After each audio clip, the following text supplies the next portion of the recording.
Salutations, TV fans, Lieberman here. Now, February 14th is around the corner, and that means only one thing. Valentine's Day, I'm gonna die alone. No, you're not gonna die, well, you might die alone. But, more importantly, The Walking Dead returns for the second half of its 6th season. Huzzah! Hooray! Brains! Now, if The Walking Dead is anything, it's divisive. People who hate the show hate it. Even some people who love the show hate it as well, saying that many episodes are disappointing but end on a cliffhanger so they keep tuning in. So, why is that? Why is this incredibly popular show simultaneously disappointing to large segments of its audience? And how can the creative team fix it? The answer, my dear chums, is simple. Rick Grimes needs to meet his maker.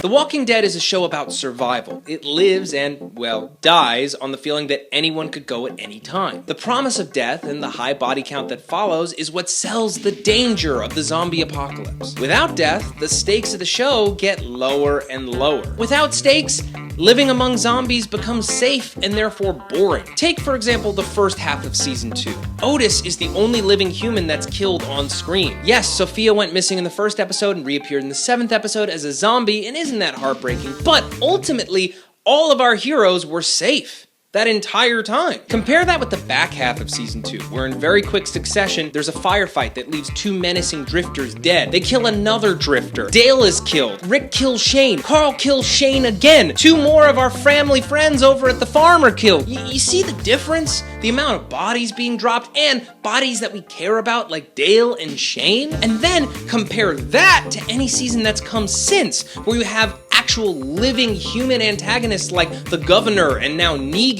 offering just as much threat as The Walking Dead themselves. Because this is a survival show, the show is at its highest potential for greatness when cast members die and the danger feels real. Okay, so death makes the show more exciting and sells the show's reality, but why does Rick need to die?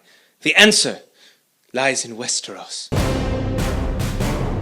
Holy fucking shit, I shouldn't have to say this, but spoilers for Game of Thrones Season 1. I mean, fucking, if you're gonna watch it, you should have watched it by now, or you shouldn't care about spoilers, but spoilers, I guess! The only other series with as rabid a fan base as The Walking Dead is Game of Thrones, and it's pretty easy to see why. They're both high-stakes genre shows that appeal to a nerd audience and a mainstream audience, have great special effects, and a goddamn high body count. The Walking Dead has zombies. Game of Thrones has betrayal, war, and ice zombies. However, the big moment that made Game of Thrones what it is, really, and made it feel so dangerous and exciting for all of its characters was the death of Ned Stark, the star of the show, at the end of Season 1. Most TV shows follow certain rules. Your characters can get into danger, but 99% of the time, they're gonna be okay, because without them, you don't have a show. Especially your lead. When Ned Stark lost his head, viewers lost their goddamn minds. What's gonna happen in Season 2? Anyone could die,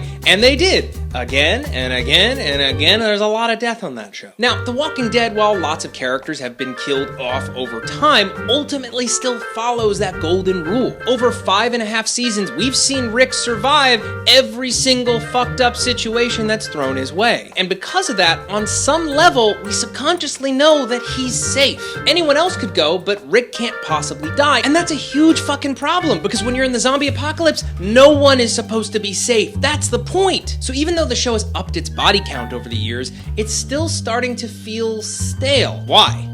The man to ask is Glenn, and our favorite recent stabbing victim over on Game of Thrones. Okay, I'm not gonna do the same exhausted bit that I did at the beginning of the last act, but fucking, there's spoilers for Season 5 of Game of Thrones, and Season 6 of Game of Thrones. If you haven't heard any rumors about Game of Thrones, if you wanted to watch a show, you would have watched it by now.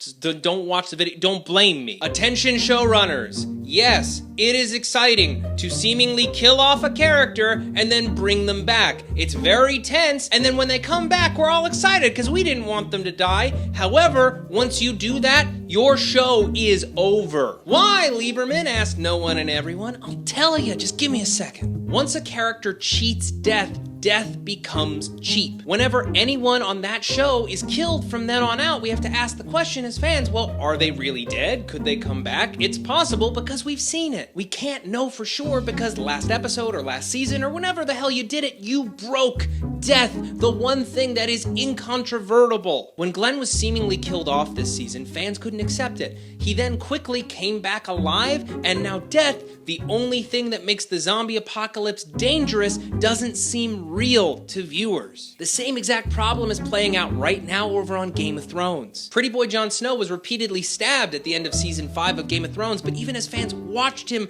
bleed out on screen, many refused to believe that he could be dead. And after this photo leaked from the set of season 6 of Game of Thrones, it seems pretty likely that he's coming back alive. So now on both shows, death is survivable and the danger is gone. I guess some characters are safe. I just have to love them enough and wish hard enough. It's like Peter Pan. Once death doesn't matter, once you can cheat death, the stakes of your show are gone and the show is starting to end. Which brings me to my freaking point. If The Walking Dead killed off Rick, really killed off Rick, shoot him in the head, stay on the image, and then beat the head in so he can't become a zombie, like that level of killing him off, the entire show would change.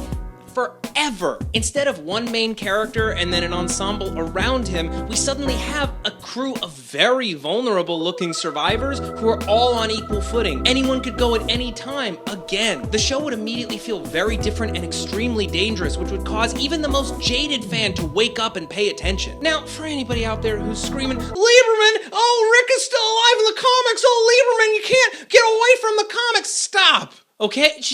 Creator Robert Kirkman has repeatedly said that one of the things that excites him most about doing The Walking Dead as a TV series is deviating from the comics and finding a different way to tell stories in this universe. Yes, this would be an extreme deviation, but that's the point of storytelling, to tell the best and most exciting version of your story. What would put our survivors in more danger than losing their de facto leader and protector?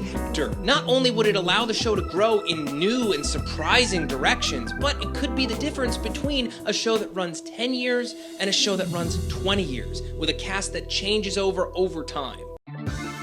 So, what do you think about this theory? Do you want Rick to die? Would that make you stop watching? Let me know down in the comments below. Are there any other shows where you think killing off the star would make them better? And hey, if you haven't checked out my top 10 TV shows of 2015 video, check it out. It's pretty goddamn awesome, if I say so myself. Gang, I'm Lieberman. Stay obsessed, stay watching. I'll see you next time. Bye-bye.